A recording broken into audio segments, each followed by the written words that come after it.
YouTube, hello, welcome back to the TranScribeCast, where we talk about voices, voice pathology, and all the like. Allow me to introduce my lovely guests today. Hello there. That was too perfectly timed.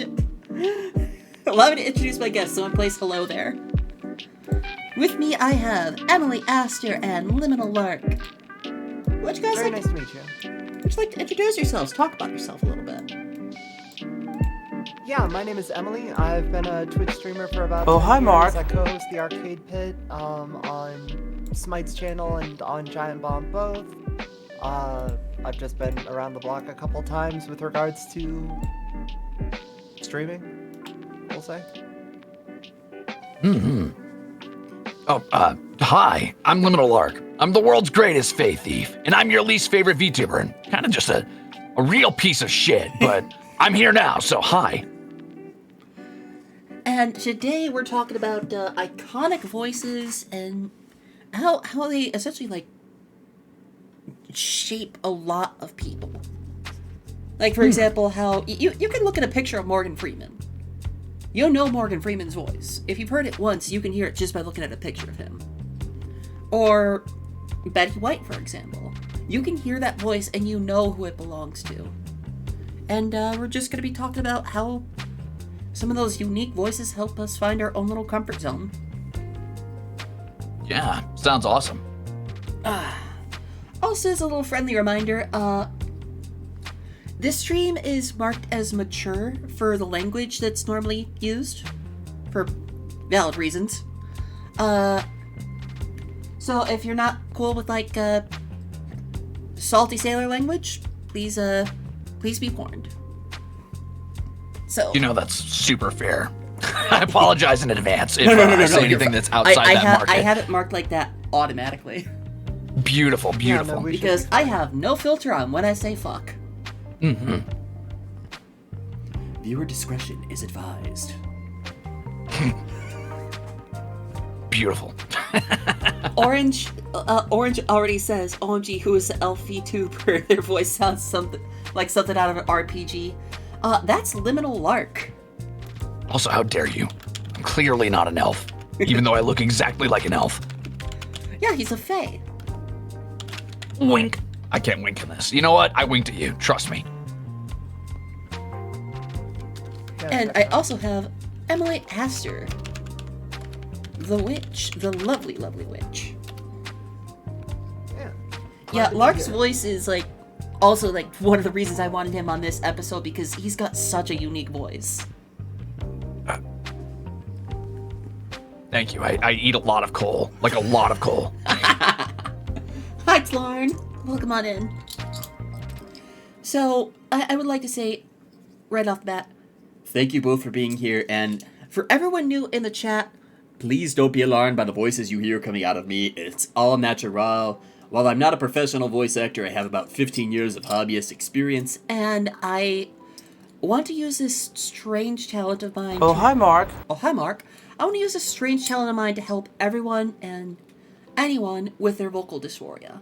Whether they are looking to feminize, whether they're looking to be more masculine, whether they just want to sound, a little more confident in public speaking, vocal dysphoria sucks because it can cause people to, not want to talk or not want to be heard.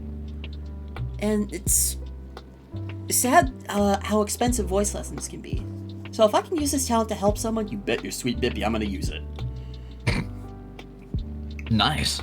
Yeah, I think that's a great cause, great use. How often, what do you mean by hobbyist practice, by the way?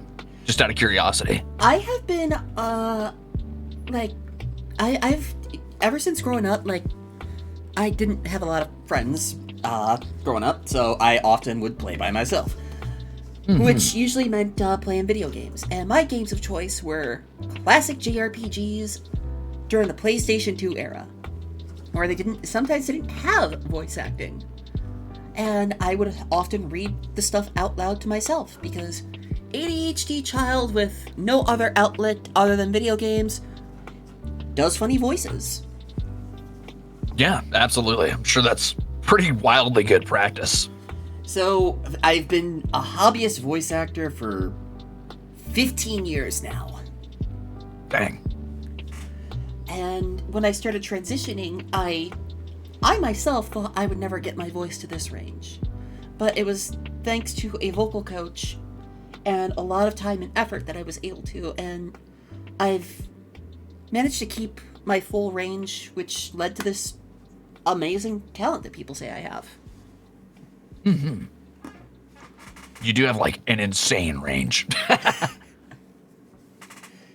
And I do hope to one day become a professional voice actor. I'm just gotta, apply more.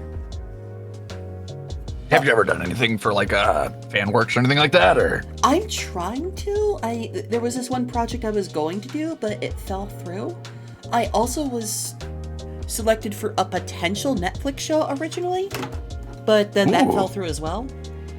Which, after seeing what Netflix has been doing, kinda glad. Yeah, that's fair. I guess you don't necessarily need that on your resume. It would be great for experience, but like, hey, you're gonna be on here and it's canceled. Cool. Also, Emily, you said you've been on a lot of other podcasts as well?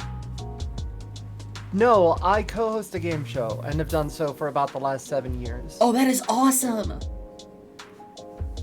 Yeah, it's been a really good time. It's one of the sort of situations where one of my friends was trying to set up a game show for retro gaming that he wanted to kind of bring around and do a bunch of work on. He has, in the intervening time, put a significant amount of time, effort, and money into making sure that the show not only runs smoothly, but looks very nice and operates well week to week. For that, when it was first coming out, he just went to our friend group and said, hey, do any of y'all want to just be the co-host? To which the answer was, yeah, sure, I guess. And now it's 7.5 years later. And I'm still doing it. That's awesome. Yeah. Getting that kind of show on a weekly basis has been a lot over the years.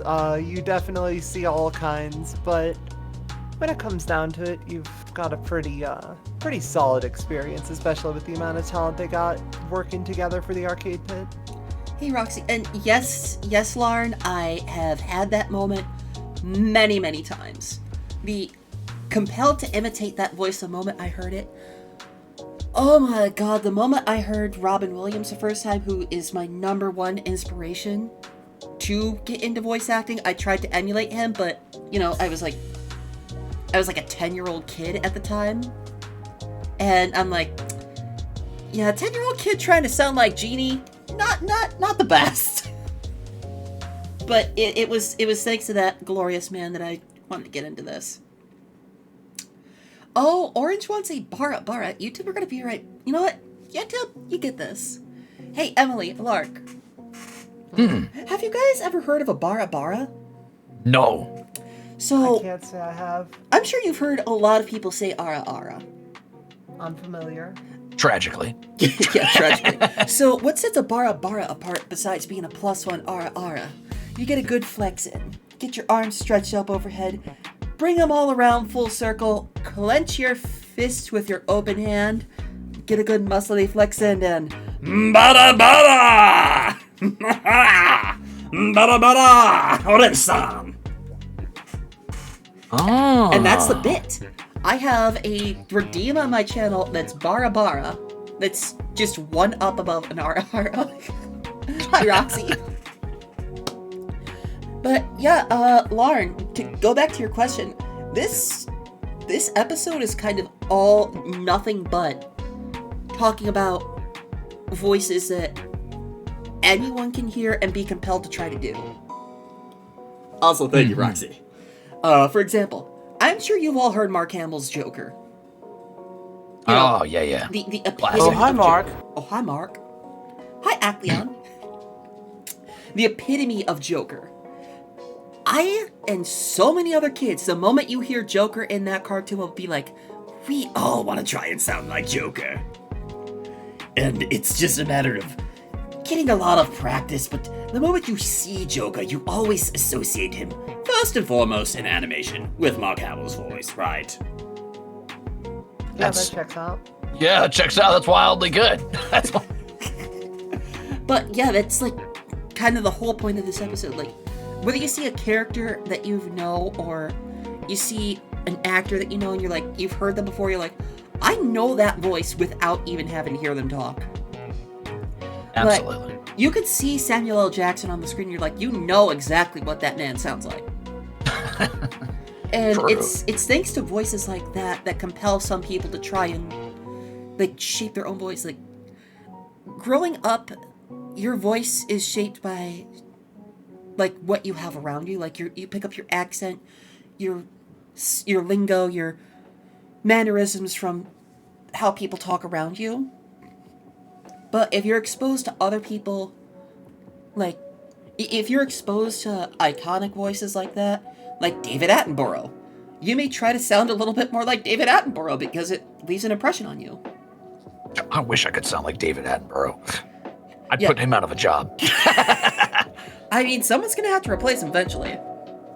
Well, why not be Liminal Lark? Let's do it. Oh, is that why my voice is so... Bieber meltdown? Yeah, Roxy. You see, Index is that one person who ate 19 different people and now says, no, I'm not. Listen, I have had so many people ask me if this is a voice changer, if I'm actually 50 people in one room, but the speed at which I do this and the way that I can meld my voice and talk like so many different people all at once, I have defy you to try and say that this is actually a sound changer. Yeah, I think you'd be able to detect if that was a sound changer. You'd hear a definite, like, immediate swap. I mean, if I was a flesh trooper, I could prove it. Ah, true.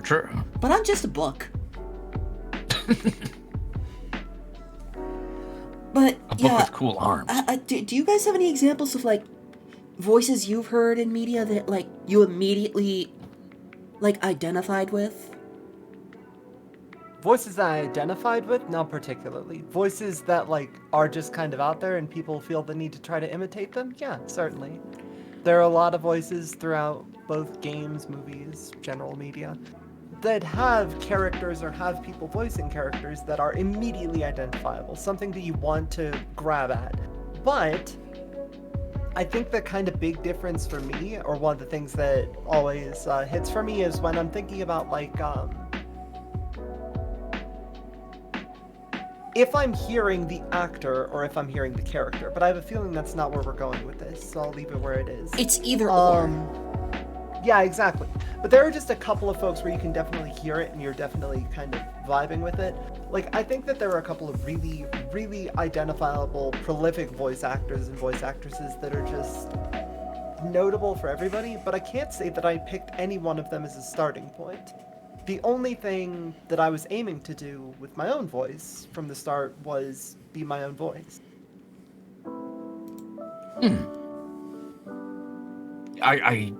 To build off that, I guess, I agree that in a lot of cases, I'm not sure if this is exactly what you were saying, but I feel like often characters are more distinguishable than actors themselves. For me, it's like everybody knows what fucking Owen Wilson, right? Sounds like, but I could never mimic Owen Wilson because he's just playing himself as every single character. He's never doing a voice.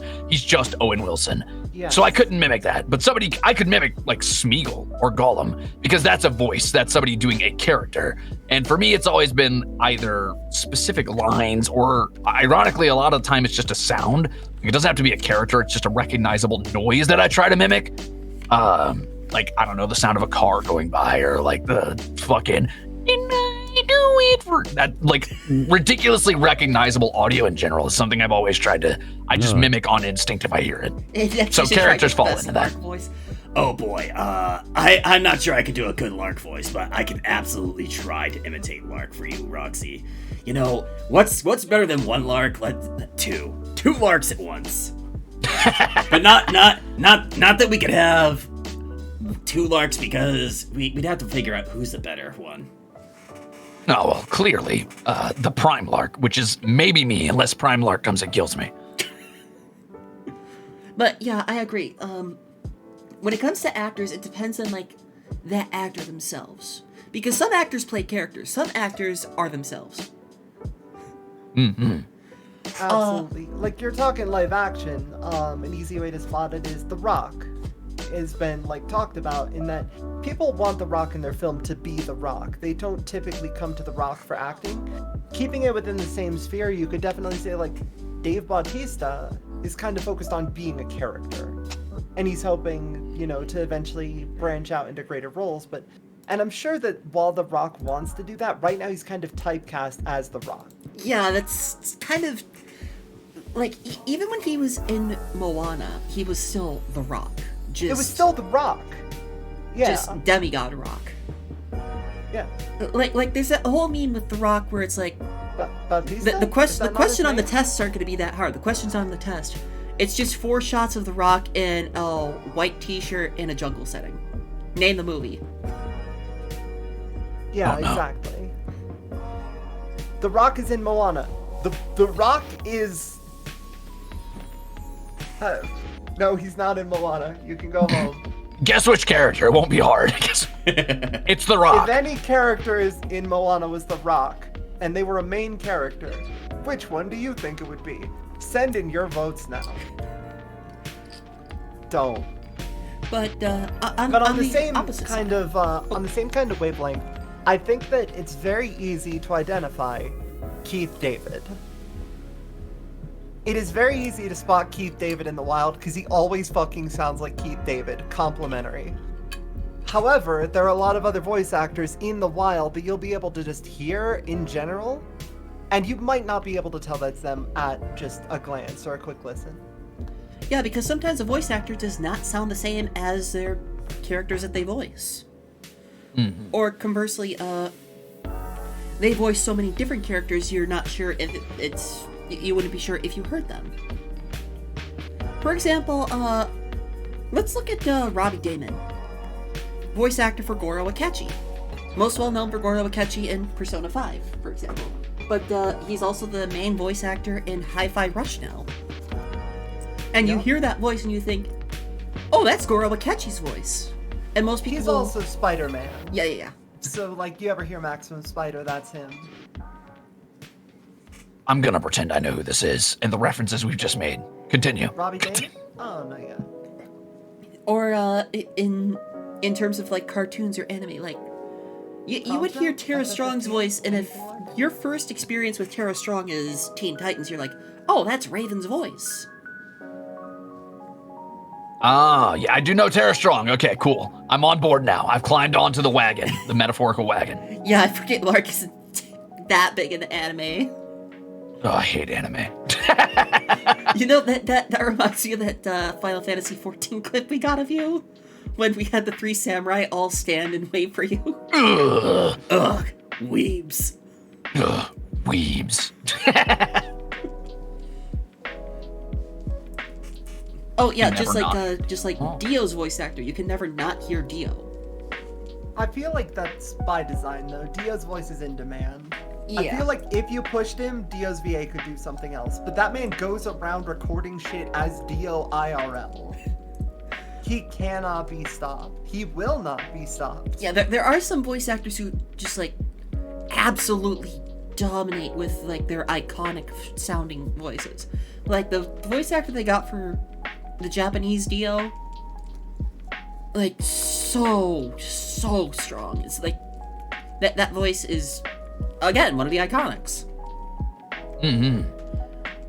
Conversely, like I was saying about how some voice actors might not sound like their characters. Look at Mark Hamill. Mark Hamill as an actor does not sound like the Joker, but Mark Hamill is still the Joker. Like you could see the Joker and you're like, okay, I know what that voice is, but then you would hear Mark Hamill, it's like, I don't know who you are, but then you realize, oh, that's the Joker as well. Isn't Mark Hamill isn't he Luke Skywalker too? Yeah, that's his What a most weird iconic history. role. He was also the English voice actor for Goro Majima in Yakuza. Huh. The original Though, PS2 Yakuza. in all fairness, he doesn't remember that role, apparently, for one. Yeah. And 2, he was just doing the Joker voice. Yeah. Like, 100%. I can respect that. Sometimes someone Like, gets if hired. anyone was gonna be the Joker, sure, Majima, but also... But yeah, it's very interesting to see like how you can hear a voice in animation and you would be able to associate that with something else from another series, or you would be able to see you'd be able to see that actor on screen, be like, I know what they're going to sound like without them even opening their mouth. And it's just it's interesting how like voice is like one of the number one things we use to identify other people. For sure, definitely. I think it's important that in a lot of cases for voice actors, it's important that they have like that recognizable voice. Either because it's like something they're constantly typecast as, or something that they because of the breadth with which they can throw their voice or use different sounds or the range they have, like you do, obviously. But I think what you're saying is kind of down to like a personal level too. Like people kind of identify each other on the voice, on their voice itself, as like almost the same as like identifying someone based on the way they look or their choice of fashion or who they hang out with, etc., etc. Yeah, and it's said that sometimes it's such a cause for dysphoria for some people. Mm-hmm. And I'm thankful that I've had some people tell me that this podcast and my range and some of the lessons I offer are like very helpful to them, and like some people have like already made great strides in improving, like either in public speaking or on their transitional journeys, which to me that's the number one goal of this podcast. Yeah, I mean, so how does like a lesson like that usually work? Because I've never had formal training, obviously, in any sort of voice acting or voice things. I basically constantly just mimic people, and that's where I go from there. I think I probably started doing really awkward, terrible impersonations of like Octopimp's Homestuck voices, and then moved on. It's my the three big proponents I always say are: be ready to do some scales, because be ready to do some vocal warm-ups, some scales, and have some tea and honey on hand, because it's going to be like going to the gym, but for your vocal cords. Mm-hmm. There's two kinds of actors: ones that use a consistent voice and ones that can do what Index does and have a wide range. Nothing wrong with it. Yeah, Roxy, exactly. But I normally say start with vocal warm-ups, like, you know how artists will sometimes like stretch their hands, move their fingers about, move their wrists about, so that they're limbered up so that they're ready to do art for hours on end. Yeah. When it comes to voice acting, one of the things they say is like, do your vocal warm-ups. Form every vowel shape with your mouth without making sound. It's just essentially get yourself ready to be talking for hours on end. Like red leather, yellow leather, red leather, yellow leather, red leather, yellow leather. She sells seashells down by the seashore. Like, be ready to do some stuff like that. And if the voice you're being asked to do requires you to have a different range, but you're not normally used to doing that range, be ready to do some like do-re-mi style scales. But what my vocal coach taught me on how to do these properly is not to just do do, re, mi, fa, so. It has to sound more smooth, like you're walking up a slope rather than a staircase. Do, re, mi, fa, sol, la, ti, do. Like that. Yeah, or if you want that makes sense. If you want to go even wider, 10, 9, 8, 7, 5, 4, 3, 6, 2, 1. And again, because this is like going to the gym, but for your vocal cords, do not try and go for the 500-pounder right off the bat. You want to start off simple. You want to start off small and try and see like what you can bench press with your vocal cords, essentially. Absolutely. Like for me, if my vocal cords were my biceps, I'll be like bench pressing like 700, like rep after rep after rep. But for someone just starting out, they may do better with like 25s. Mm-hmm. Why not go big or go home, right? Because you can actually blow out your voice doing this. If you push your vocal cords too much, you will No, it's hard to explain unless you've experienced it. Imagine a sore throat. You're made of meat regardless, homie. Yeah. Like, if you fuck up the meat, whether it's your arms or your throat, it's gonna hurt. Yeah. So let's say for just a second you try to push your throat too far. Guess what? You fucked up your throat. Good job, dumbass. Enjoy your sore throat. Sit down and don't talk for 2 days. Yeah, and it's worse than just a regular sore throat like the cough. Blowing out your vocal cords can, like, it hurts to make any sort of noise. It's not just like, Oh god, I feel like crap right now. it's like you just do not want to make any type of noise. Like coughing, sometimes even breathing will cause it to, like, you'll feel a scratchiness. I cannot stress this enough.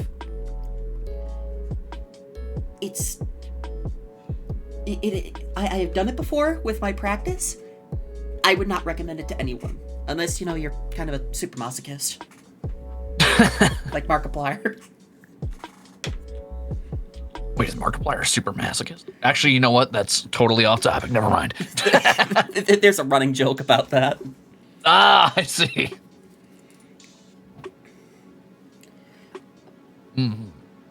Go check on that orange, please. But yeah, Emily's perfectly right. Like, you are made out of meat. If you don't treat your vocal cords right, if you want to do this, you're going to regret it. Like any type of workout, you need to prepare for it and work your way down from it, which is exactly why green tea or red tea and honey. I've never understood the whole, like, tea and honey thing, usually for the throat, but I guess I've never really kind of thrown my voice so far that I've needed to recover from it. I think that's probably something that people who, like, practice singing or, like, really wide vocal ranges have probably had more experience with, and it's something I think is pretty tried and true as far as science goes. Yeah, it's very, No. Oh, thank you, Buzz, for giving them both a shout out right there. Yeah, it's kind of hard to explain, but it's like a natural soother. It's a natural remedy that's tried and true and, like, just help you feel a bit better. I'm sorry, I'm stretching really quick. Oh, you're good. And hydrate your team. Stop making me fucking take care of myself. Hello there. Hi, Tristana.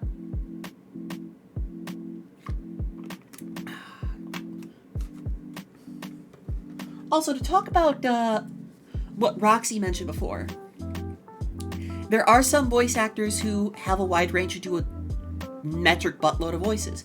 There are also some voice actors who, like, just do one voice, but there is a third. There are voice actors who can do a lot of, like, the same type of voice, but they're able to tweak it in just enough way that they sound like different people. Definitely. I think a lot of that falls down to, like, inflection, cadence, and things like that, too. I think a lot of the time we mistake voice actors as just having a range of, like, high to low, where you could take the same exact range and, like, if I were to remove the gravel from my voice or add, like, I don't know, a slower cadence, I would probably sound a lot more like I had, like, a country drawl than a growl or whatever. Oh, yeah. For example, League of Legends and Kingdom Hearts share a voice actor, Quentin Flynn, who does the voice for both Jin, the Madman Sniper, and Axel. You probably haven't met yet, Lark. Nope. You'll know who Axel is. Oh, I know. He will not enough. let you fucking forget. From osmosis, I got it.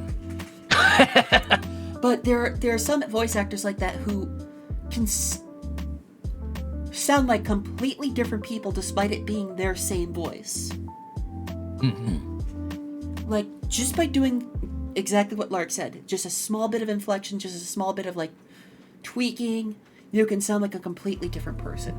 And you know what? Talking from experience, I know how to do that.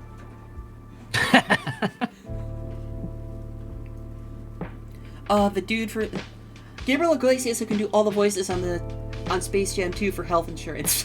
God damn it, Orange. Like the dude from YouTube, ProCD. Yeah, ProCD is a great example. Have either of you heard of or seen any ProCD sketches?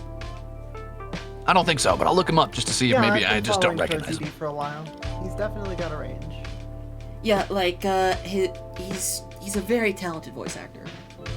Oh, yeah, I know who that is. I don't know why I didn't know him by that name, though. Even in League by itself, there are a few VAs who different. Yes, exactly, boss. Yeah, isn't the Shaco voice actor like 4 different characters in League or something? Yes. Yes, he is. Mm-hmm. Though let's not talk about League as much. I don't want to get PTSD trigger. Oh yeah, true. Let's see. What's another great example? Do either of you have any examples on hand? Just like voice characters you've heard that might sound like other characters or actors or anything like that? I don't know about people with range, but I can always identify a good Lance Reddick. You know what? That's perfectly valid. The man has a quality to him. Mm-hmm. Absolutely. Let me ask you both a question. If I were to, if I were to start talking like this, who do you think I'm trying to do an impression of? A cowboy. I was trying to go for Morgan Freeman, but I guess he does have a bit of a southern drawl. He does have a little bit of a southern drawl. He's got sort of a southern gentleman energy to him. Morgan Freeman's so tough. I could not imagine. That man is a treasure. Allegra Clark is Dorothea and Shimmer from Fire Emblem 3 Houses. Neither sound... Yeah, that's exactly right, Orange. Mm-hmm. And... Morgan Freeman is God? Well, technically, in a few films, yeah, I think so. Yeah. It's just like... We're talking about multiple sides. I guess we can't even say 2 sides of the same coin. We're talking about multiple sides of a dice here. There are some actors... 3-sided dice. Yeah, there are some actors who you immediately know the voice of. There are some voice actors who you know the voice of but can't place a face. And there's always those that are in between. Yeah, definitely. I've always found it fascinating that it doesn't even just extend to actors. I mean, some people are raised in environments or with accents or just cadences that are unique enough to them that you could recognize them without having to see them, even though they're not necessarily actors. Like the first thing that comes to mind is you'll know if you hear Barack Obama talking. Yes. Barack Obama's not an actor, but no, he has a unique enough cadence. Exactly. Oh, hi, Mark. A lot of ums, a lot of pauses, and the tone with which, I don't know, it's almost like choked. Not choked, but like a tightening of the throat when he speaks. Mm-hmm. Hello there. My fellow Americans, I would like to talk to you for a moment. Yeah, he's an interesting one, but he's not an actor. So it's like, I don't know if it's like a marketing thing, but I assume that's just how he talks, and now he has talked his whole life. And it's wild to see people come to that without having to think about, like, I don't know, a character voice or necessarily for any purpose other than that's just how they were, I guess, how they grew up sounding or talking. Yeah, it's like, it's kind of like how nature around you helps shape a part of who you are. Hi, Nezuko Kamado. Indic, thank you for the first time chat. Do you know what Ben and a Phil? Huh? Say no, it's a trap. Oh no. Did I just... Oh my god. I wish Obama was my dad. Goddamn, Roxy. My fellow Americans, I'd like to let you know I've adopted a VTuber. Her name is Roxy Manticore. Whoa. That's beautiful. That's legally binding now, right? But yeah, they're this like I don't want to say it's one of the first degrees of like association with a person or first degrees of impression of a person, because you can see a person and not know their voice. But it is one of the frontal facing ones, because like you can hear their voice and immediately place like where they might be from or get an idea of like their general location. Like you can hear a British accent, but there are so many different British dialects. Absolutely. Sorry, I think it it's the looks like same. you were about to say something. No, not at all. It occasionally lights up when I move my chair. I didn't realize it was set to be that sensitive. Apologies. How do you think voices and I guess recognizability applies, I guess, not uniquely, but arguably disproportionately is applied to VTubers, the VTuber market specifically? Because I feel like a lot of people unfortunately deal with like the idea of like, oh, your voice doesn't match your model, or your voice is somehow like not something I would associate with your model on first glance. I get that a lot, obviously, not usually in a negative way, but occasionally people will be like, wow, that's really not what I expected you to sound like. And Boy, howdy, I'm fine with it for the people most are part. surprised when they hear this voice come out of this model. Exactly. I guess I think it's kind of unfair sometimes because people will see like, I don't know, a big bearded model and maybe the person has like a higher pitched voice or like a very diminutive feminine presenting model or more dainty model. And then if they have a deeper voice or maybe a more like sultry voice, people will be like, oh, that's not what I thought you'd sound like. I feel like that happens significantly more often with VTubers. Exactly. And It feels like we're thankfully moving away from it a bit, at the very least. yeah, with the I know advent at of the a very lot least more. that, Sorry. I was just gonna say that VTubers like Porcelain Maid. Yes, I was just about to have reference. definitely moved people more towards the aspect of like, oh yeah, don't worry about it, you know, this is my character. The one where it still feels a little bit off to me is the character like with what Baru set up or something like that, where they have an avatar of somebody that is holding their avatar. Because that feels like it almost feels like it's supposed to be like a, how do I describe it? I'm not familiar with who we're referencing. Who's Baru? Oh, it's but any number. There are a number of VTuber models nowadays that are like an anime girl, and then there is a character around or attached to her, like a little octopus on the head, or a panda being held in the arms, or like something like that. Oh, and it's the Not mascot just like the itself. little like the thing that would normally be the chatbot, like the one that would normally be doing all the TTS stuff. Oh, But instead, yeah, I get that is the one that is actually the VTuber, and then like the character sitting there holding them is just more or less an accessory, which feels a bit weird. Oh, I see what you're saying. I got it. Yeah. I haven't But run that into is that personally, but I could see different that. from your character looks different from you.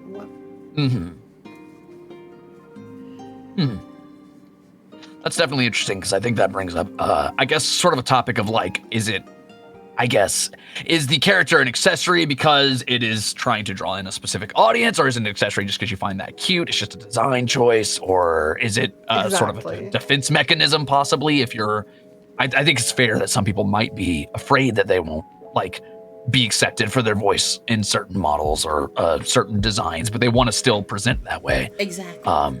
It could be a safety measure for them, and I think that's fair, but it's impossible to really gauge why they're doing that, or I guess the purpose behind having a model like that. Roxy's saying something. Does VTubers are definitely seen as voice actors? If you have what people deem as a nice sounding voice, that's icing on the cake. Of course, there are other cases where voice never matters. Yeah, there are actually a lot of mute VTubers. I am friends with two of them, Kairi Ri and Mizuzu E. Both mute VTubers. Like that's one of the things I like about the VTubing community. Like, it's allowed people who can't communicate through voice to even get into streaming. But yeah, the whole voice matching the body type is very it's sad that it sometimes happens, but I'm happy that it's not happening as much anymore, because I know plenty of people in the trans community who are VTubers as well, and people would be like, oh, you don't sound at all like what your model looks like, and that can cause dysphoria for some people, especially if they're on their journey. which sucks in and of itself, but sometimes people don't know about all that kind of stuff. Yeah, absolutely. I don't think that everybody who does that, who says that, I guess, has a negative intention with it, but intention or no, I mean, it has a negative impact, and people should probably be a little more mindful. Yeah. And that's actually one of the reasons why I'm, when I get my Model 2, it's going to be designed to be as androgynous or non-binary as possible. Mm-hmm. Like, I want to go like the Krona from Soul Eater, or like, I just want to look gender neutral so that people will stop being Confused, or in some cases terrified, of the voice that I do. I actually had someone be scared of it, which kind of hurt. It's like, you should not be able to do this. This is not natural. I'm like, oh, I'm sorry. This is just who I am. Mm-hmm. I'm just trying to be me. Yeah, I could see how that would be somehow like, I mean, not even somehow, just kind of rude and a strange thing to say, like, this is not natural. Well, I'm naturally doing it, so you can relax a little bit, chill out. I've also had a couple of people, like, come in just for my model because of how my model is designed and, like, try to flirt with me, but then I do, like, one of my very out there voices, and they're, like, very off. I've had to ban a couple of people for that. Sadly, some people are out here for not the right reasons. Yeah. I won't turn this into how VTubers are often, the VTubing market is often seen as a dating market.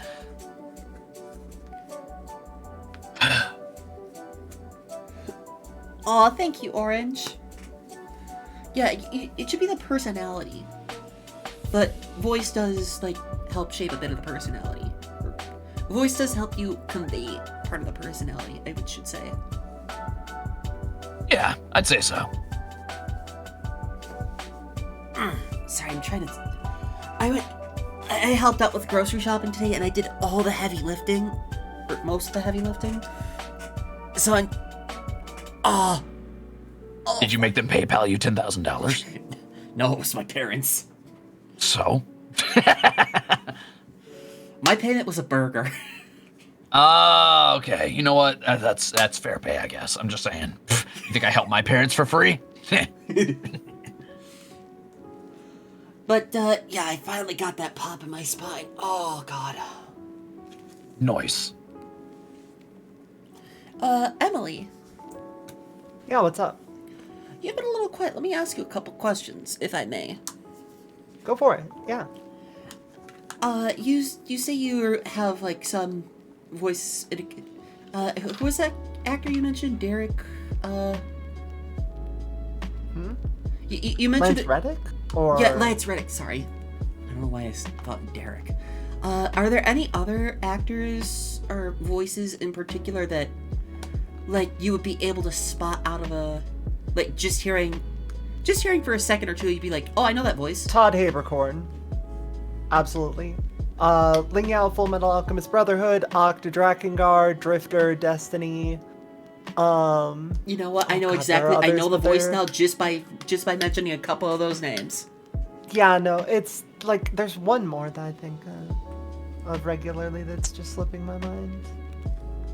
But just that sort of thing, I can spot a Todd Haberkorn a decent distance away. I feel like Johnny Young Bosch is pretty identifiable. You know, Erica Lindbeck. I think anyone can identify Johnny Young Bosch, even if they don't know his discography. Yeah, absolutely. I'm not just saying, Roger Craig Smith feels like a bit of a gimme nowadays. Robbie Damon, like you mentioned, you can definitely spot. Well, Tara Strong, again, as well. Tara Strong, yeah. How about you, Lark? Do you have any... Oh, no, absolutely not. I know, like, no voice actors by name. I treat voice acting a lot like I treat music, which is to say, if you sung me a chorus, I'd be like, oh, yeah, I know that song. But if you asked me, do you know this band? I'd be like, no idea. And I probably like 7 of their songs, and I have no fucking clue who they are. I couldn't name the songs. I can't name the artist. Well, what about any characters or, like... Oh, yeah, of course. As far as, like, characters go, I guess I often associate the voice with the character more than the person. So you get like Deckard Cain from Diablo 1 and 2, or obviously Gollum, Smeagol, that kind of stuff. A lot of different League of Legends characters. A couple WoW voice actors stand out in my head from my youth. Yeah, because you would be able to hear them. There's that one character in WoW, the one who always says, You are not prepared. Yeah, Illidan. Yeah, Yeah. he's also Yasuo. Oh, Yeah. You know what? That makes so much sense, actually. That checks out a lot. And also Gara from... But I mean, more than Mario. that, it's Liam O'Brien. That's Liam O'Brien. You can hear Liam O'Brien being Liam O'Brien. You can just... Oh, is that who that is? You know, it's funny because I ran into... yeah, Liam O'Brien has done a lot of real good stuff.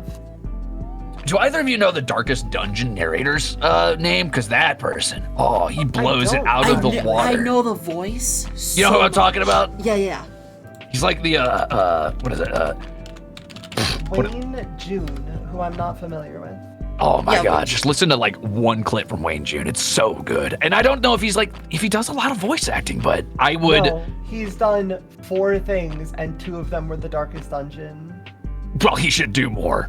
That delivery is so good. But Liam O'Brien is one that sticks out to me that you mentioned because it's easier to put a face to that name because Critical Role or whatever, which I don't partake in a lot.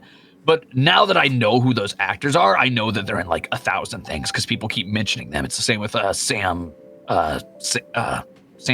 Riegel. Yeah. Is it Riegel? Yeah. Yeah, wasn't he like Alpha now in Final Fantasy 14 for a while? Yes. Alphino, yes. There were a couple of more high-profile voice actors that were in the FF14 dub, but when they hit Heavensward, they switched a bunch of them up. And that's an And example of a even voice actor then, who their casting was... Yeah, no, go on. I was just gonna say who I don't think did a good job. I think Sam Riegel's a good voice actor. I think he was a very bad Alphino. Well, the I kind of thing is, mocked him for a lot of the- while. Yeah, a lot of the 2.x voice acting suffered from poor direction, which really was just a side effect of 2.0 more or less being a rush job. Mm-hmm. Like, you can really detect it a bit in the main story, but as they start to get closer to Heavensward, they do a little bit better, and you start to get a better feel for the characters and who they are, and they're started to give a little bit better direction. And then as soon as you hit 3.0, they swap the voice actors, they never go back. Yeah, once Which I is got why, to like, we're it was not almost going to like- have Gideon yes. Emery as Urianger anymore. Gideon Emery, shit, that's another one. It was almost like a case of them trying to say, like, hey, we want to make these characters sound more like what they look like. And in some cases, it's like, it depends on the direction.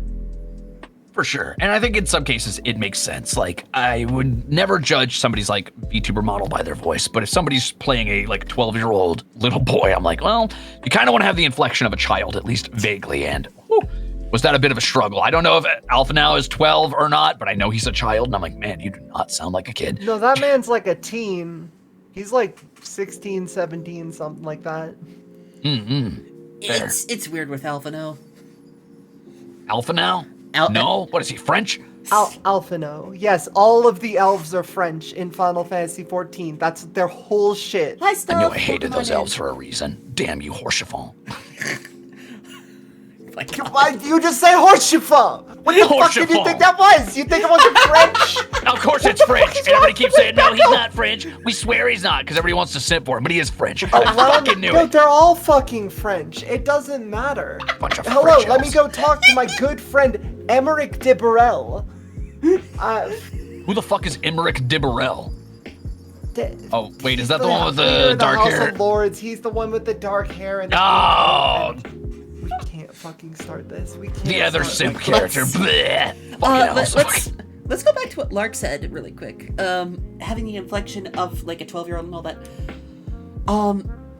Look at the voice actor for Justine and Caroline in Persona 5, who is also the voice actor for Lux in League of Legends.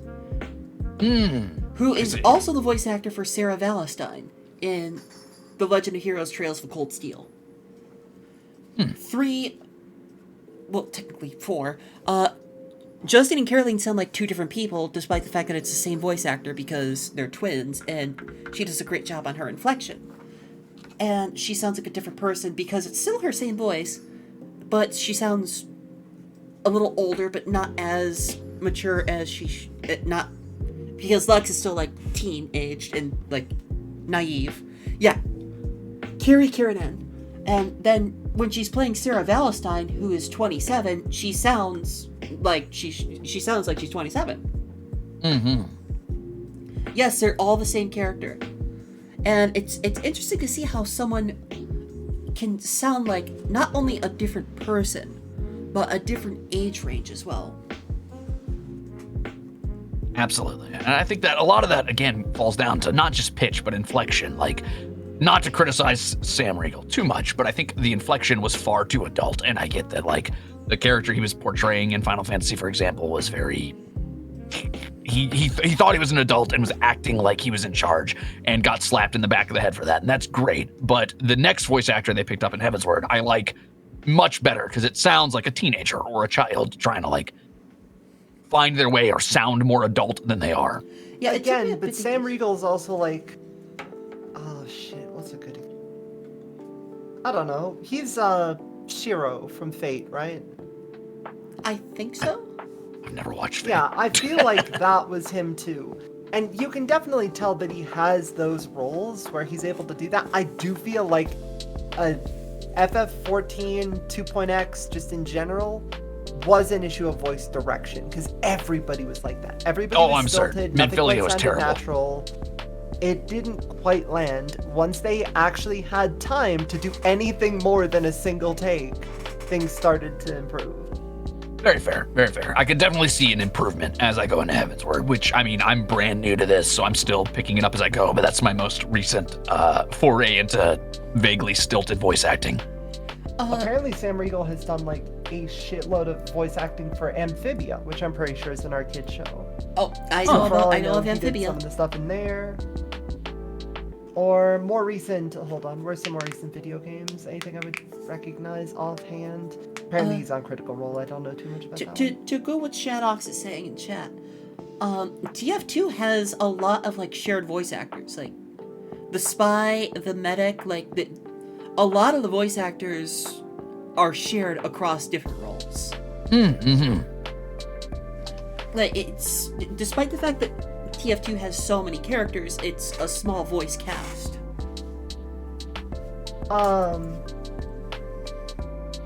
The only two I'm aware of, the double up, are Pyro and Spy. Yeah. Which Pyro, I'm not really familiar with. And then Gary Schwartz is Heavy and Demo Man, which you can't really tell. Does a good job of it. Yeah, for sure. And then it could be anyone doing Pyro. Yeah, exactly. Pyro has a very specific kind of sound, right? So I don't really see how that would... I don't see how that would feed in too much to that, because most of the core cast does have a different cast. Oh, they do? I don't know that much about TF2. I only know about a couple of the voice actors. Yeah, no, a lot of them are not names that I would just recognize offhand, except for most definitely Robin Atkin Downs, I would recognize just offhand. That's more of a case where like you recognize the voice more than the name.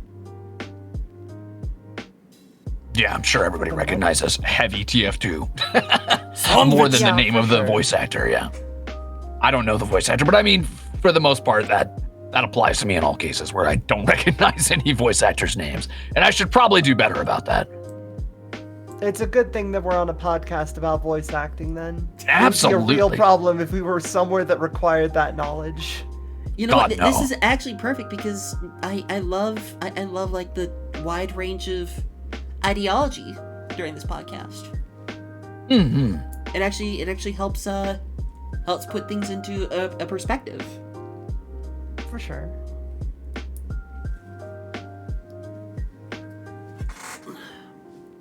So let me ask you guys a couple of things because I would like to know something about you both. Yeah, go for it. Have you? Thank you, Mecca, for the perfectly timed nut. Have you, not. Emily? Do you ever like before you start streaming? Do you ever do vocal warm ups or like do you prepare? I should. I don't. I should. No, a lot of times the closest I'll get to any actual sort of warm up before streaming is I'll just work that day. So I'll already be warmed up from just talking at a place of business. But other than that, typically no, I don't have any sort of set regimen for streaming. I will literally just go live.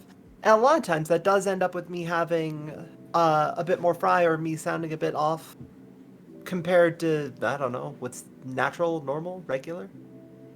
Yeah. But my viewers just know to expect it by now. What about you, Lark?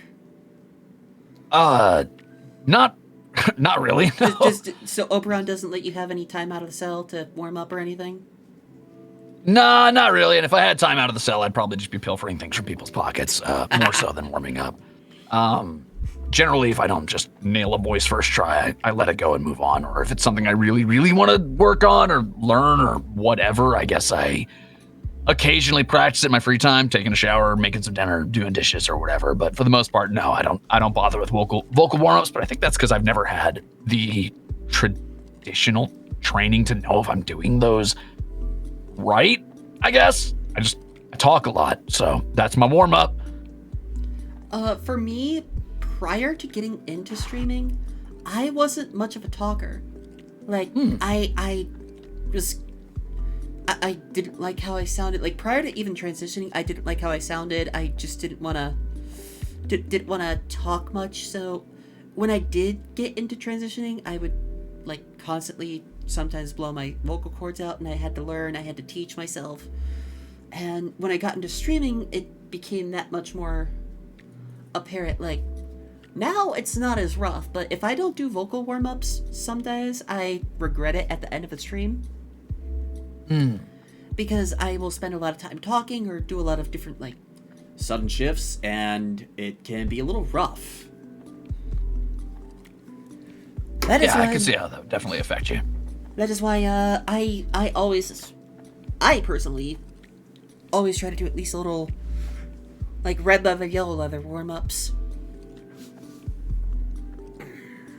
And aside from like stretching your vocal cords, I'm sure that helps to just kind of build the confidence, get ready to, get in the right headspace. I think a lot of, I guess, streaming, aside from the voice, is the psyche you go in with. So if you go in confident, I mean, you're not going to notice as many fluctuations or it like, I don't know, breaks in the way you speak or as much fry if you're just constantly talking. If you're confident that the voices you're presenting is the one you want to be presenting with. Yeah. That's one of the big goals of this podcast, to help people find the voice that they want to present with. Mm-hmm. But when I started streaming, I was so nervous. Like, when I was about to hit go live for the first time, I was like, okay, don't mess up. And I basically just, like, gave myself a slap on the face, both sides at the same time. Sans Home Alone style. Just, like, give myself that little pep slap, and I just went right into it. For sure. See, I can't particularly relate to that.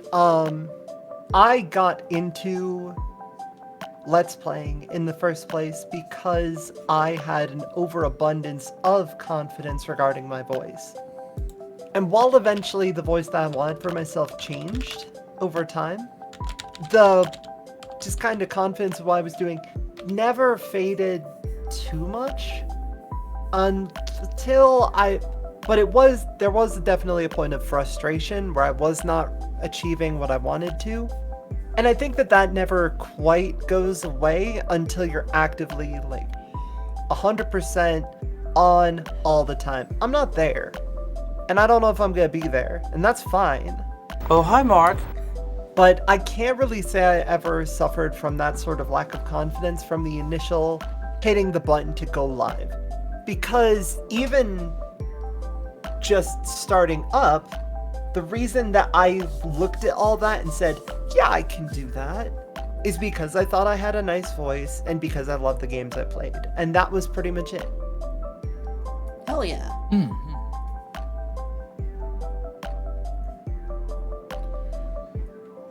Muramatsu. Oh, Orange says, fun fact, the voice actor for Fred on Scooby-Doo also does...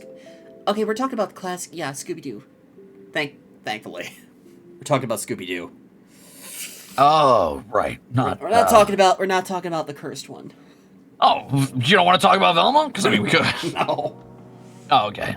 My only exposure to Velma has been watching Nux Taku, dread having to react to the episodes because everyone keeps leaving likes on his video. Ah, I see.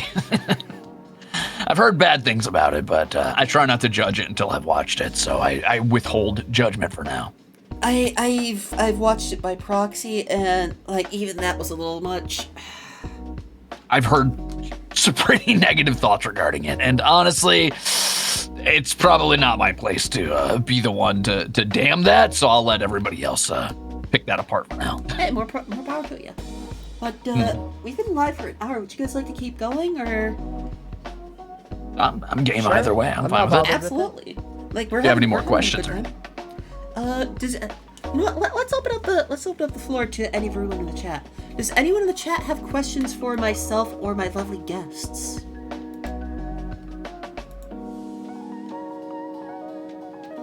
The person that voices Echo in League also voices Pit and Kid Icarus. That's awesome. Muramatsu has a question. What's up, Muramatsu? And Orange has a question as well. I love opening the floor to the chat and letting chat ask questions, because we can sometimes get questions that I would never even think of. Yeah, of course. I love everybody just raising their hands. Do you have a question? Yeah. Okay. Ask it. Would you like to type the question? No. That's the equivalent of, can I beg ask you a question, and then silence for days, and it's just like, ask the fucking question. Excuse me, can I ask you a question? Yeah? Just ask your fucking question. It ain't that complicated, I swear. Mint ice cream is ass. Go chew some gum, you fucking troglodyte. Eat whatever you like. Mint ice cream is fine. Hello there, Isolden. Incorrect. My opinion is objectively right. Orange asks, Lark sounds like an RPG character. So my question is, have you ever thought about voicing in one, or voice acting in general? I've thought about it. I don't deserve it. I haven't put out the effort to actually make a reel or do the various different voices I do. So no. If it fell into my lap, I wouldn't say no, but there's people more deserving It's to put more not effort going to into fall it. into your lap. You're going There to you have go. to put forward an effort. Oh, well, see, there you go. So no is the answer. Yeah, for getting now. into voice acting is a concerted effort. Not only to have you have to go out and apply for it. Mm-hmm. Like I said, there's people who deserve it significantly more who are actively trying. Are there... Okay, before you're even looking to get a job for it, or before you're looking to get a specific role, have you just put up some clips of you voice acting a character you feel you can do well?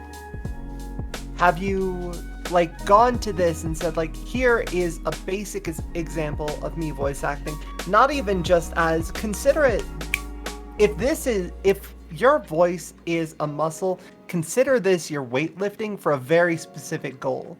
If you're not actively trying to work towards the thing you're going to do, it's like someone who wants to eventually paint but doesn't start sketching. You're not going to eventually just reach the end point without having been there in that general area and moving towards it for a significant period of time. You need to put in a lower, if you want to think of it as a lower tier effort or something like that, fine, just do it.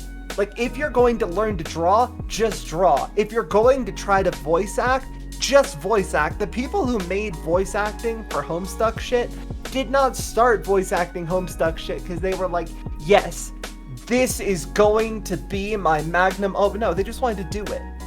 They just got their shit out there and they did it.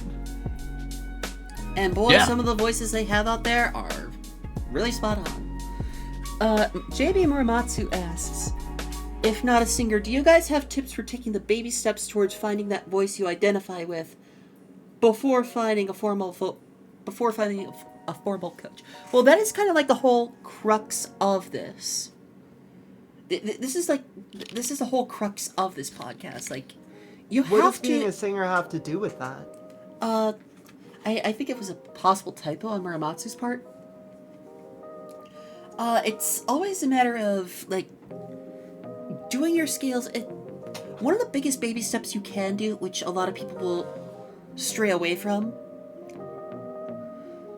you should record yourself and play it back. And not using an app that tells you, oh, your voice sounds like it's in this vocal range. Your voice sounds like it's this.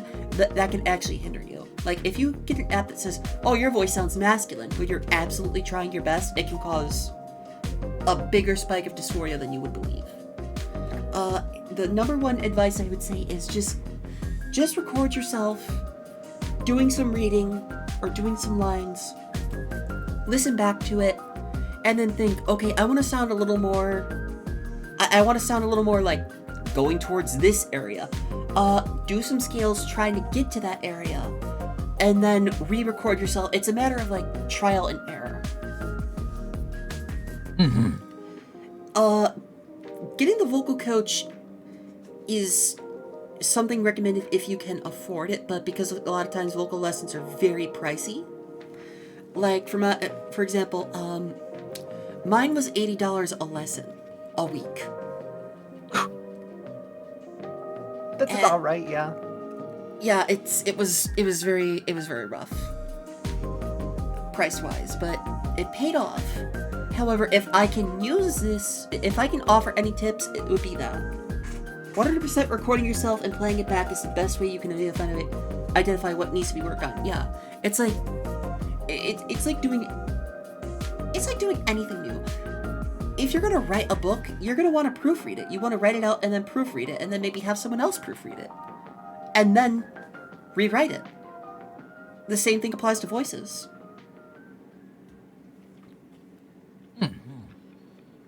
Good advice. Hydromancer, I will get to your question. I did not forget about it. A posture check from Boba? Okay. Thank you. To be honest, the amount of voice bending skills I have mainly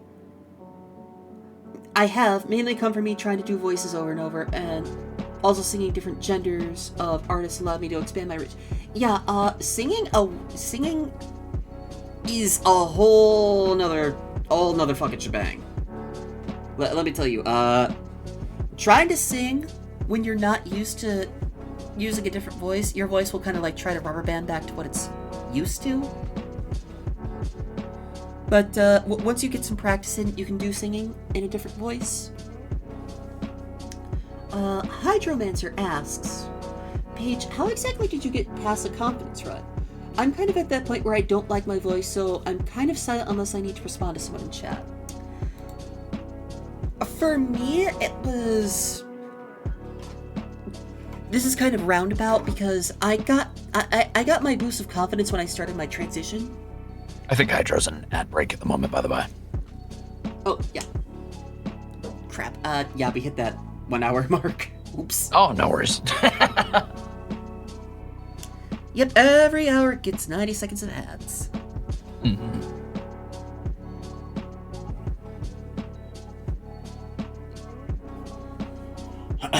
So, while the ad's going on, I want to say again, thank you to my lovely guests for agreeing to be here. For sure. Of course, yeah. And thank you for like helping me to reach more people and just like just being here and just talking. It's super awesome. Well, it's enlightening and flattering to be invited, so thank you. I gotta say that here now before anybody can hear me. They can't hear me being nice. Yeah, they can't hear. Sure. They can't hear it on your stream. Because I know when I come to your stream, I'm gonna be cursed to roll 1. Oh yeah, and then everyone will point and laugh at me.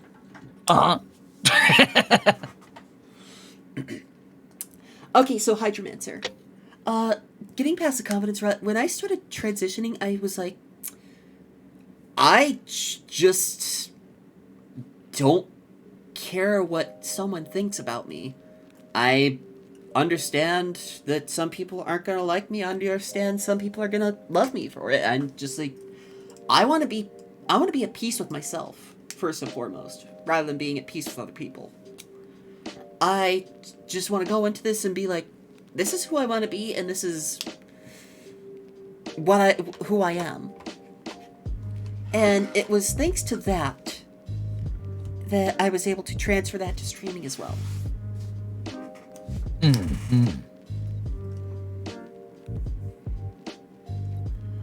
Getting past the confidence rut live, though, it's just a matter of like, just talk. It's just a matter of just like talking, like not just responding to your chat or waiting for chat to say something. It's a matter of like, hey, chat, we're about to get to an area where we're about to get into an area in a game where they're talking a lot about food. What's your favorite food, chat? Like, find segues to engage with your chat outside of waiting for the chat to engage with you. That is one of the best ways to like build your confidence, I would say. Bust with the chimkin nuggies. I don't know that I agree. Really? I honestly, whenever I'm in a chat and like it's pretty obvious that someone is trying to get engagement from me, I personally don't feel any sort of push to talk to people about that because it's just a different experience at its core. Like, I'll leave my chat most days to just kind of talk about whatever or discuss what's going on in the game or interact with it.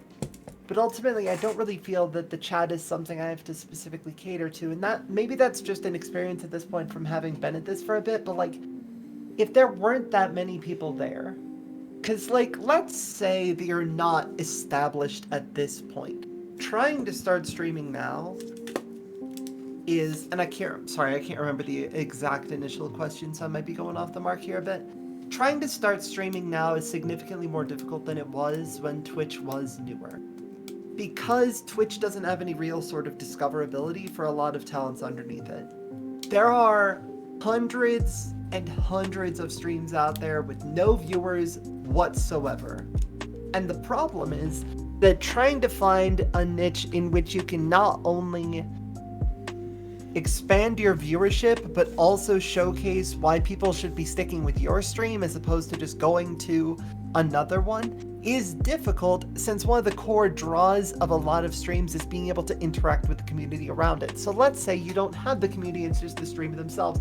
Well, then you've got to focus on something to try to get, like, you've got to focus on why somebody would be sticking around there, and trying to ask them if they're having something tasty to eat or what they had for lunch is not going to necessarily draw them any more than any other streamer. Yeah, what there. I used was probably a bad example. Yeah, I don't know. Well, not even just that. Like, trying to get them engaged in that way, I don't know if it's... The question was more about, like, how can I build up confidence? How can I build up confidence? Oh, the question was, how can I build up confidence? Just go stream. Turn off your viewer count, go stream, and do your best. If you need to build up, like, confidence in the voice or confidence in the streaming? Or confidence in something else? It was confidence in their voice, because Hydromancer was talking about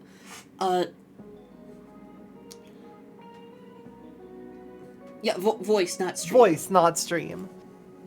Honestly, one of the best ways to get confidence in your voice is to get some... Like, I know that you're not just trying to be like, go see a voice coach, since that's what a lot of this is about, but like, even if it's just for a session or something like that, I don't know if they'd offer something like that, trying to get some direction is definitely helpful. Because as someone who has a better ear for that could actually help point you towards directions if you're feeling not very confident about it. If you need to build up confidence in your voice, why? What part of your voice are you not confident in? Do you not think that you're passing? Is it a matter of not speaking clearly or loudly enough? Or do you think that you trip over words? In a lot of the cases, the answer is to keep going. But continuing to just go forward without any sort of direction whatsoever can be difficult, which is why there are a lot of free guides online and things like that, or resources like the TranScribeCast that actually try to help you with things like that. But it's not necessarily going to be something that you're going to be able to do in a vacuum. You're going to have to talk to people. Yeah. one thing about my voice that I don't like everything. Aw, That's just not an stop. answer. I need you to back up and give an answer. I need, like, okay, let's say for one moment that you are not satisfied with your voice. Let's say for a second that you are in fact in a different place than where you want to be. You're starting somewhere around here, and eventually you might want to be somewhere else. Exactly. Well, that's going to start by talking differently. You're going to focus on what you want or where you want to be with it. And eventually, after working at it, you'll get there, but it's not an instant step. There's no one thing you can do to make you more confident. It is a gradual process that is eventually going to bring you to where you're going. Thank you I'm gonna level so with much. you. It's just a matter of practice. Like, again, you're not gonna get anywhere by trying to just arrive at the ending of it. Yeah, And I can't. It's a because uphill battle too. it's not even just a matter of like learning what to do. It's a matter of, it's literally, again, it's a muscle. It is something you have to train repeatedly for it to get to the point where you want it to be there. Like, it is a literal physical process of retraining to be able to get there. And if you're training bad, you're probably not going to put yourself along the perfect path here. But there are some things that you can do and some steps that you can take to eventually get closer to the location you want to be. Not necessarily right away, and you're not going to be super happy about it while you're en route. But in general. Yeah, no, it is not the topic that keeps people talking. It's the personality of the streamer. You can talk about giving Buddy in stream 1,000 subs. Orange Man, I'm agreeing with you. Like, I was saying, trying to engage with chat, specifically on the trying to get a response from chat. Like, giving them a prompt to respond to is not necessarily going to draw them as much as it is going to be giving them something to react to or something to engage with on the Yeah, I streamer apologize. level. That was a very poor example on my part. Yeah, it's not just, it led to a brief misunderstanding Yeah, here. sometimes trying to But answer it's a questions on the matter spot, of trying to figure out, yeah, what the thing is about the streamer that keeps somebody there as opposed to somewhere else, right? You feel like your natural voice doesn't have much personality behind it. It lacks soul, and I wholly notice it. You need to be more specific. I am not going to sit here and try to suggest something based on it lacks soul, because I'm gonna level with you. There is something there, because you're trying to get us to tell you how to give your voice a quality that separates it from other people, and that's not something that other people can decide for you. We can give you a general guide on, like, hey, you want to maybe try doing this? Here are some resources for you. But if you just feel that you have a voice that is generic or fades into the background, can you identify what about it doesn't pop? Can you identify what about you feel doesn't work right? Because if you can't, you're probably just being mean to yourself, and you should stop it.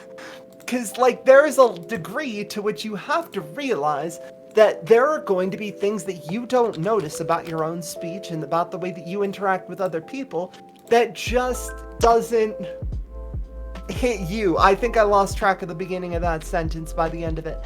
There are going to be things that you don't notice about yourself that make you set apart from other people. And maybe there are things that you don't like, in which case you can try to, like, work around them. But No, this is perfectly.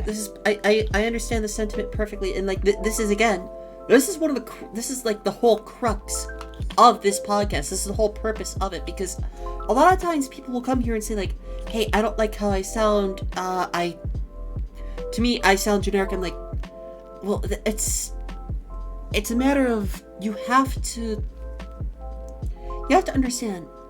There's no like one true generic voice. Like all voices are a little different in their own little way. Like a lot of people can sound similar, but it's also a matter of you have to understand that you have to listen to yourself and think, this is what I don't like about the voice in particular. Like before I started my transition and all that, I was like, kind of nasally. I thought I sounded like a little generic. I thought I sounded like way too mumbly, gravelly, and sometimes I would get my words a little jumbled up because I had a very regional accent at the time. And it was thanks to my vocal coach that I learned about focusing on intonation, pitch, scale, like everything. It was a matter of identifying, like, okay, this is where I'm setting my eyes on for a goal. I want to sound like this. I want to look to sound like this type of a person. I want to look to sound like this character. I'm going to try and do this. I will record myself reading this passage and then play it back and then re-record myself trying a little harder each and every time. But you have to have a goal in mind for your voice. And for example, I think the one thing that Tristana said is that they have a heavy accent and tend to struggle to say anything. I'm not sure to what degree they mean the second half of that, but if you have a heavy accent and that is giving you some degree of discomfort with yourself, you can always try to look up resources on, I guess, what might be considered a more standardized accent. Like, one of the really, really nice things about living nowadays is that you can Google a guide for more or less anything. Yeah. You can look up video guides to a lot of shit. And that's not going to be personalized for you, but it's a starter. At the very least, it can give you an idea of things that you might want to try to focus on, or things that you might not have noticed about your speech patterns that make this difficult for you. Yeah, I've spoken about that on a previous episode. Like, there are a lot of guides out there, especially for transitions and all that. It's a lot of these guides out there can, like, help you get started, but it might not be the technique for you. My technique might not be the technique for you. Everyone is different. Everyone, like, let's talk about art, for example. Some people find that they can do this. Some people find they learn anatomy through this technique better. Some people find they learn anatomy through that technique better. There are a lot of guides out there that teach a lot of different ways to do things. But once you try doing them, you'll find out what you like to do about those techniques, and then you'll change it. For example, to go back to art, I tried doing the Loomis head method to start off with, like, anatomy and all that. I'm like, I hate doing this. I find this tedious. So I found another guide that helped point out, like, hey, you can basically boil down the Loomis method to just these 4 circles. And I'm like, this absolutely helped me understand it so much better now. And I've been using that technique. Also, Orange Man, I know you're joking. You just said you're a god at drawing stick figures. I need to level with you. The stick figure is the most basic interpretation of the human form. If all you can do is draw stick figures, draw the fuck out of stick figures. And eventually you'll be doing things. The number of animations out that give character to stick figures with nothing but movement and posing is truly incredible. Even in something as simple as stick figures, even in something as simple as basic speech, you can find things that can make it identifiably yours and work on it. This is not something where you have to have a grand goal. You can focus on anything, and that is paralyzing with choice for a lot of people, but the bottom line is that it's still something you can do.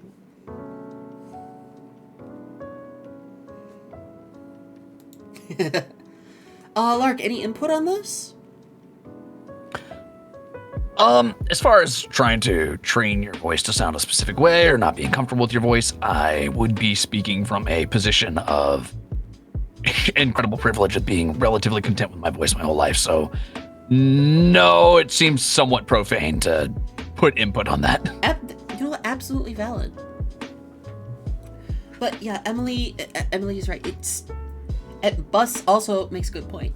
Like, you can say, I want to sound more like a girl, but you have to understand, there's not generic girl out there. There is no generic girl voice. Emily and I are both ladies. We sound completely different from one another. Exactly. Another example, Let's look at some let's look at some giants of the VTubing industry. Look at Garagura. Look at Amelia Watson. Look at Calliope Mori. They're all women. They all sound different. It's a matter of not just saying, I want to sound more like a woman. You have to understand, what does a woman sound like to you? What would you like to sound like as a woman? Not just generic woman. Not just generic man. It's a matter of, like, what my vocal coach taught me was, pick a voice you admire in media. Pick a character, pick an actor, pick any voice in any media. And make that your first goal. To try and sound a bit more like. And at the time, my goal was to sound a bit more like Tristana from League of Legends. And then I wound up sounding like Lulu. Which I'm perfectly comfortable with now. I have found my comfort. I found comfort in my voice by having the goal in mind. Of like, I want to go towards this direction as opposed to that direction. I don't want to sound like, I don't want to sound more gruff, and I don't want to sound like a gruff woman. I want to sound like a more girly girl. But to each person that wants to sound like their own person is valid. You just have to have an idea in your mind of like the goal of who you want to sound like. Does that like make an sense? actionable goal. Yeah. It's kind of like setting New Year's Eve goals. It's like you could say, I want to be healthy, but that doesn't do anything, and you're not going to move toward it, and you'll probably fail. But if you say, I want to, only eat this much of, let's say, carbs a week, that is actionable. You can make direct progress towards that goal because you have an actual direction to go instead of a vague plan of, ooh, I hope this happens. Yeah, select something to aim for. Yeah, because if you're just shooting an arrow up into the air and hoping it hits something, you might hit a pedestrian. Which is funny, but not legal. The other thing is, and I can't overstate this enough, building a habit sucks ass. Yeah. Generally speaking. Boy howdy. Like, I'm gonna level with you, trying to build any sort of regular habit sucks. And we all know it sucks. It's not gonna not suck. You're just gonna have to deal with that part.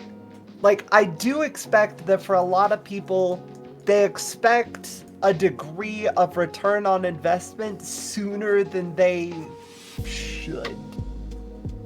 And even to that degree, you're not necessarily getting like the return on the time you've put into it right away. It's that you're making improvements that are invisible to you. Because your improvements are going to be gradual and nobody is going to be there the entire time but you. There is no one else that you're going to have to sit with 24 hours a day and eventually have to figure out what you're doing with, except for the person in front of the mirror. And that is just something you're going to have to hold. You also have to prepare for unexpected hurdles along the way. Like in the case of building an art habit. I currently am struggling with an art block because a while ago I was doing a full page of art in my sketchbook every day.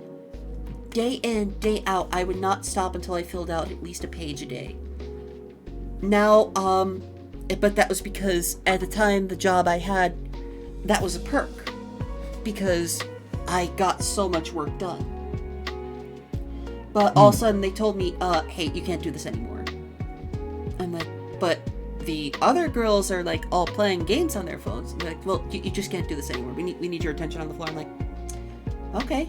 And that's where my block started, because I had a hurdle that suddenly told me, hey, you can't do this. You can, like, they wouldn't even let me touch a pencil unless it was to write down orders. To preface, this was working at a Michelin star restaurant.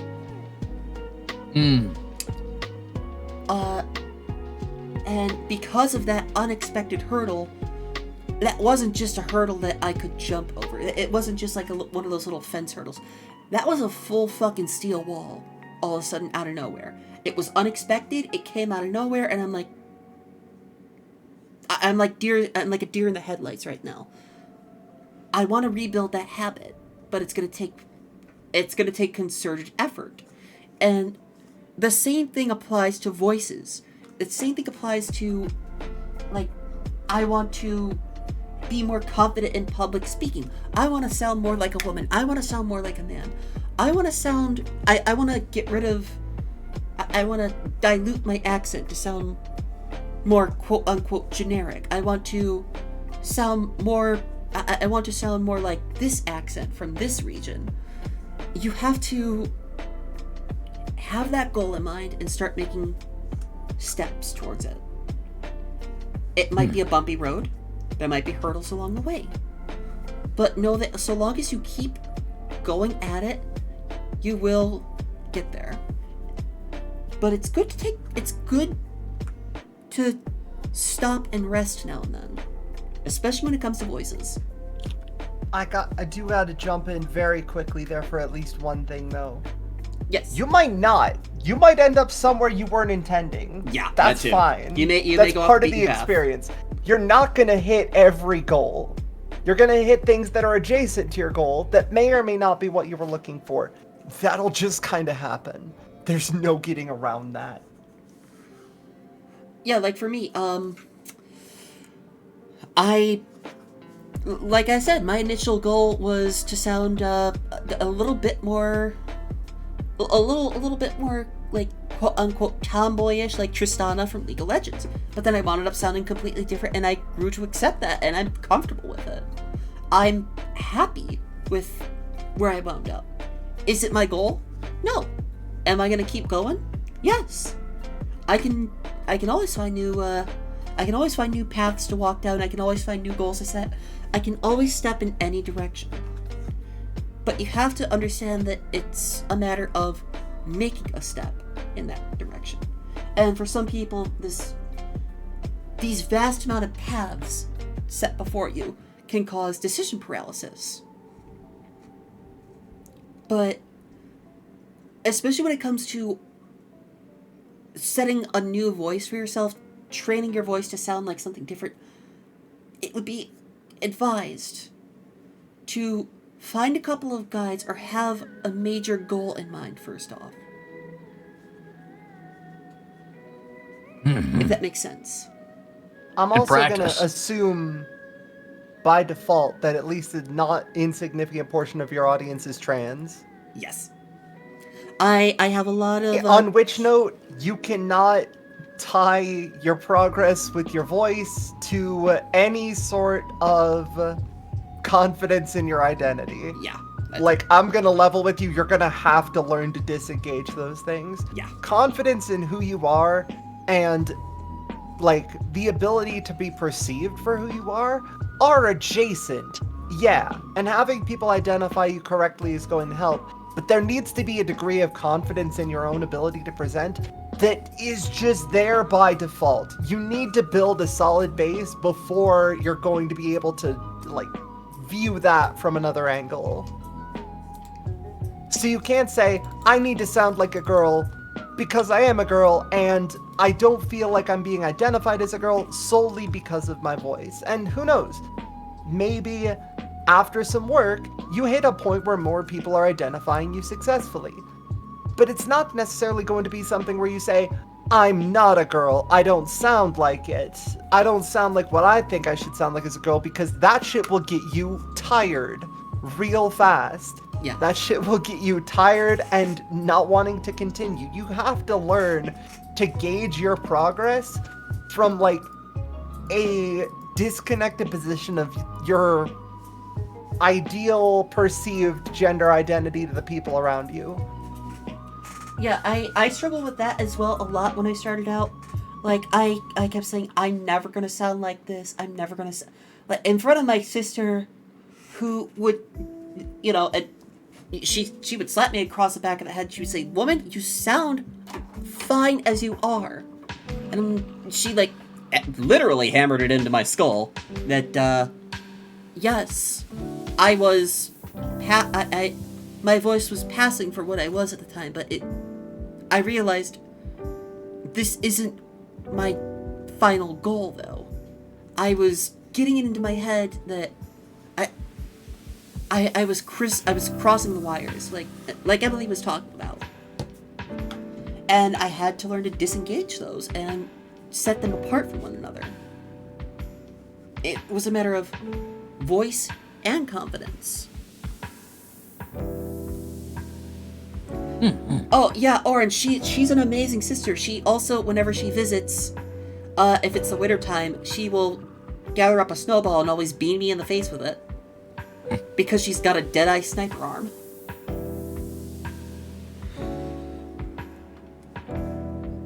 That's part of being a caring sister. It's okay. Oh, yeah, definitely. Oh, what did you have pinned there? The Muramatsu, are there safe that we methods were to going be overcome answering? physical voice hurdles in your practice, such as closing down the break and the end of the masculine speaking voice in falsetto? I'm not sure what the question is. Actually. Could you try and elaborate on that, Muramatsu?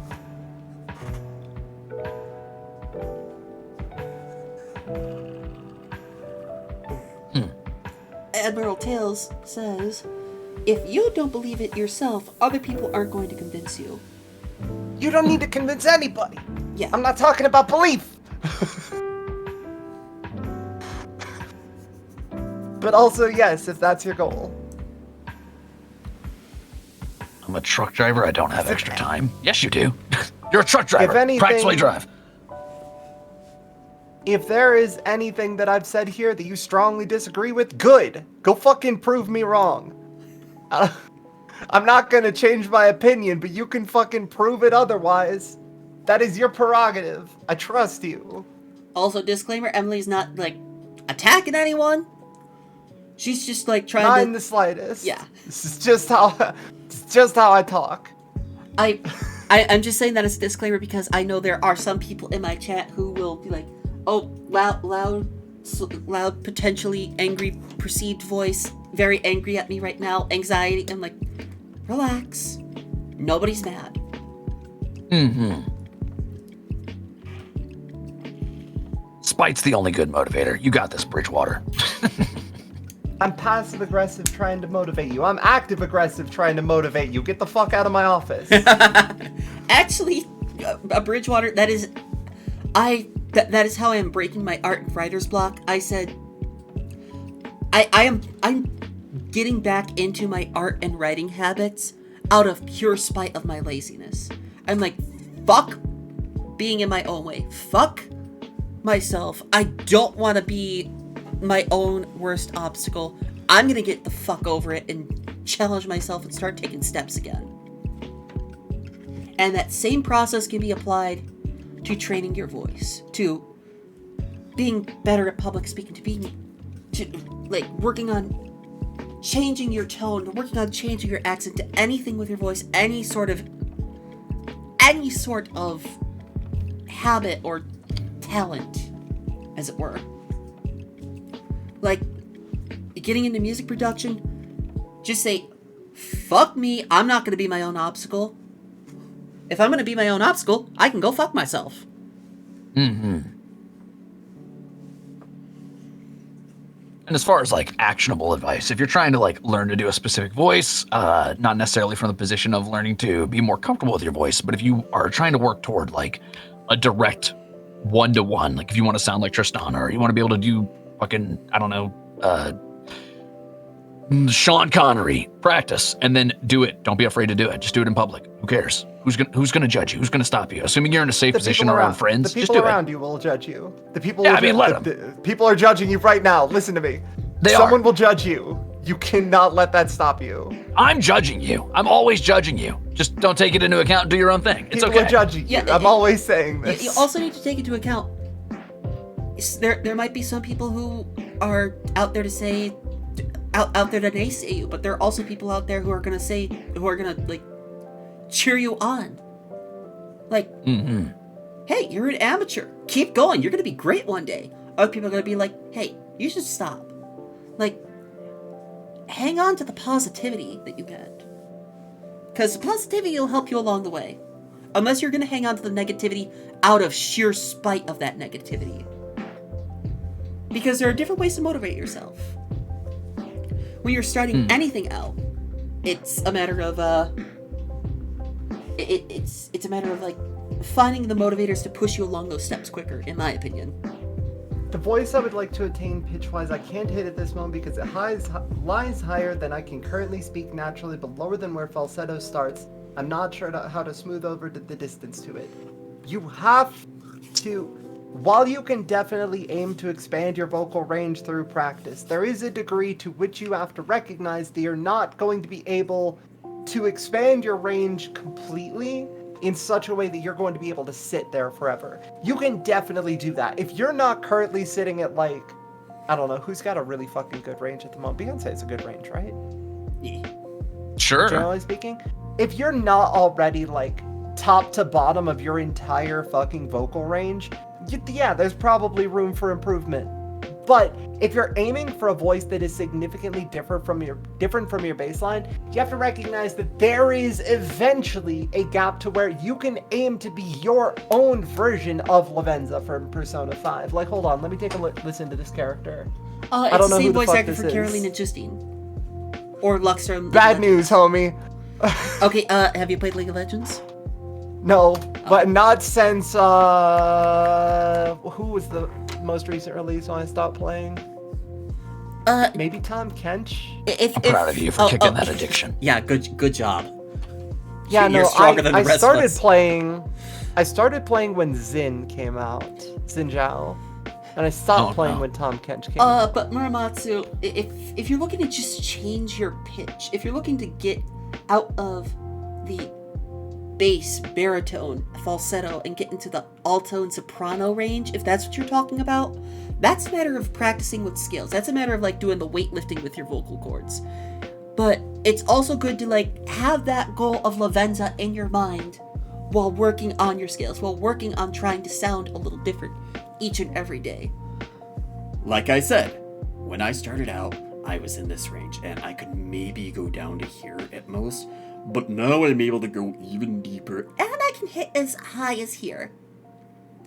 And that was a Yeah, lot like, okay, maybe you... There's a lot of expanded range you can get to.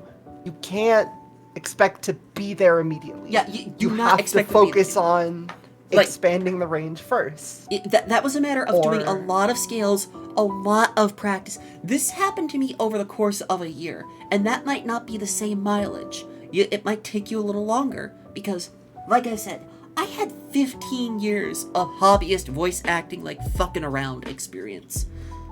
And that kind of helped out, but it also was a hindrance. But it was a matter of practicing.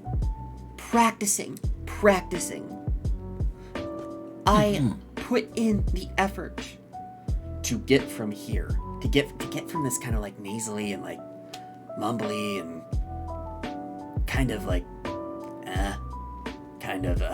sounding range to where I am now. That took effort, and not only that, to get it to stay here, that took effort. But I had the goals in mind. Like, this is where I want to be. This is where I want to be comfortable with. I do also feel that when we're talking about things like a voice coach does not have to be someone you book weekly. Yeah. I saw my voice coach monthly for like a year. I was That like, too. okay. And I put all the money down, like, I think I put like 6 months up front and then 6 months after the fact. So that was 6 sessions. So I was like, I think they gave me a discount and only charged me for 5. So that was probably like $400 one time. Yeah, And there at are the some end of that, vocal I coaches said, that do okay, that as let's well. take a bit of a break.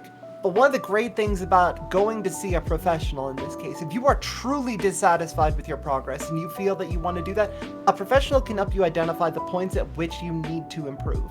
And I'm not talking about the things that like, oh, obviously your tone just isn't high enough here. They can give you recommended exercises, or they can identify points that are not necessarily gelling for you that you need to move forward with. They'll Thank give you you an so idea of much. where to aim for. Yeah, that if my lessons, if your own efforts, if your own exploration and exercises are not working out for you, a vocal coach might be able to help you find that path faster. Or maybe just the guides like Paige has will help you find that. Or maybe just regular talking. guides you find online. Maybe just talking it through eventually. But you just have to recognize that, like, okay, if this isn't working for me, I have to change my tack. I have to aim somewhere else to be able to get this to where it needs to go. And again, that applies to the art analogy. Like when I started art, I tried doing some realism anatomy practice. I'm like, I don't like doing this. I understand the concept behind it, but I find it tedious and I don't enjoy doing it. So I found another guide on anatomy that broke it down into a more simplified style, which I have been like, this helps me so much more now. Like, using this simplified, slightly cartoonish style, I can make something look a little real. I can make something look a little warped. I can make something look a little animified. I found a technique that worked for me that I can use to twist in my own way. Mm-hmm. It's a matter of using the tools you have at hand. And if those tools aren't working out, try some different tools. If those tools still aren't working out, consider possibly going to a professional that might be able to help. Like, again, in the case of art, like, hey, maybe I could take a couple of art classes, but I'm fine not taking them. But some people would want to take them. And the same goes for voices. Maybe the techniques are working for you, maybe they're not, maybe you're still struggling. A vocal coach, maybe so awesome. Chat, is Index edible? Mambina, no. I am made out of paper. Well, technically, Paper is edible. Well, yeah, technically I'm an e-reader right now. Paper is edible. Wait, I've what? eaten a lot of paper. Yeah. Let's be real here. Paper is very edible. Thank you. If we're going. It's kind of got an Listen, okay taster. All I'm really. saying is I knew some children that ate a lot of paper. Booklets, They seem I to feel have grown up threatened. fine. Roxy's war tendencies have infected them. Oh no, it's That's too late not now. what I'm discussing. I'm discussing eating paper. I know, I am I'm not making- discussing the next step of this conversation. I'm dropping it there. Yeah, not sentient paper, just regular paper. Unless we run out of paper. You know what? I think that's a good wrapping up point. Hell yeah. So silly. Hi, Weens. Thank you guys so much for being here. Yeah. Emily, thank you so much for like all the wonderful viewpoints. Lark, thank you so much for being here and like providing some wonderful ideas and some standpoints that I would not have thought about because, like, I'm here again, for that color commentary. it's Wink. wonderful to have some like outsider looking in perspective. Yeah, I mean, obviously I come from a place of, I guess I haven't dealt with the same struggles or the same issues, clearly. From a strictly hobbyist point of view of control of voice, it is not my professional job. It is not something I've ever pursued professionally or intend to pursue professionally. It's something I enjoy doing as like a mimicry kind of thing. And I think one actionable piece of advice I could give from my very uneducated standpoint is, like both of you have touched on, the voice is a muscle, and you can understand how that works and understand that, like, you can talk through your nose or talk up in your head voice or your chest voice. You can raise and drop it in different ways aside from just changing the pitch of your voice. If you have a greater understanding of the science behind your voice, you can manipulate it in a lot more ways. So talk to a coach if you can, or if you can't, watch YouTube videos, talk to Paige, talk to people about it, and find out how you can manipulate it to sound not just in the range you want, but also how you want speaking physically with the muscle itself. Any closing words from you, Emily? Just post. If you have some shit you want to do, fucking do it. Somebody may be stopping you. Try to do it to the best of your ability. I'm gonna level with you. The best way to get better at something is by doing it repeatedly. Not necessarily the best way to improve towards a given point, but you're definitely going to build a solid foundation that you can use to work toward other things. If you want to talk a certain way, practice speaking. If you want to, like, try to aim for something or try to, like, do a specific thing, you're going to need to work out. If you want to eventually break into, like, voice acting or something like that, even if it's an amateur reel, have some shit you can show them. post something. Please, I'm begging you, just post. You can listen to me. Come here. You can just post. You can put shit on the internet. You might get judged for it, and that's okay. Being loved requires the mortifying ordeal of being known. You're gonna have to deal with it. Thank you so much for that. He's just the just do it meme now. Do it! Just do it! Thank you guys once again. Well, I'm gonna wrap up the recording here. There'll be like a 5-10 minute break so everyone can get up, stretch, do what they need to. I'm gonna be continuing the stream into some Persona 5 Royal. A chance to see that voice actor I keep hearing about. Oh yeah. Goro Akechi is going to be very, very prevalent in this this episode. Mm-hmm. Hell yeah, you'll love to see it. And again, to my wonderful guests, thank you so much for being here tonight. Thank you for allowing me to be here. I'm sorry our third guest could not be here. It happens. But hopefully he will be around for next episode. And exactly. Next episode, 2 weeks from now, I'm hoping to have Grandpa VT and Pink Justice on. Hopefully. Ooh, exciting. No, Pamphlet was not going to be joining. The third guest was supposed to be Pink Justice, but he got called into work. But for now, YouTube, the book is going back up on the shelf. I will see you when the covers open again. Bye-bye, YouTube!